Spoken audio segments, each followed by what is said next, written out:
salaamaaleykum yéen a ngi ak Saalum seen émission fee mu fi ak feneen thé à la menthe la ñuy indi suñu ay naanaa ngi noonu am nañ naanaa Belgique naanaa menthe bi ak naanaa pastille am gun-gun ak bii nii may boxam ni nu mu tudd citronnelle. Voilà bu ko defee am nañu suñu pastille ñu daal di ko ci tëmbal def ci suñu tàngal ginger ak suñu tàngal menthe. Voilà jarbe xorom pole bi gis nga dañ ko xaaj genn wàll bi ñu dugal ko benn genn wàll bi ñu dëbb ko bi ñu dëbb day xaar bi ñu dëbbul mooy dugg ci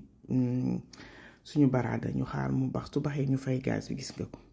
ma fayee gaz bi ba pare ma daal di dugal sama ñaari lipton daal di ci def xorom pole ak jar bi ma dëbboon daal di ciy def citronnelle bi gis nga dama xaajoon yenn yi ma dugal ko ci baraada bi ci yeneen yi ci thermos bi la dugg. moo ko dugalee ba pare gis nga ko lu may def mooy daal di koy tëj hermétiquement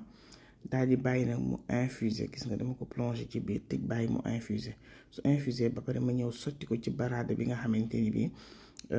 naanaa mi ngi fa ngun-ngun mi ngi fa ak citronnelle bi. Voilà su ma ko sottee ba mu fees lu may def tout simplement rek mooy tëj ko bàyyi mu daal di infuser ci biir nga naan thé bu saf menthe ni thé bu neex a neex a neex a neex a neex a neex. Aïcha lii laa leen indiloon tey j'espère que li ma leen indil neex na leen Ngathie nag moo leen doon def xal tey bi. Voilà merci beaucoup à Ngathie Mbengue gros bisous à vous bu leen fàtte abonner aimer partager.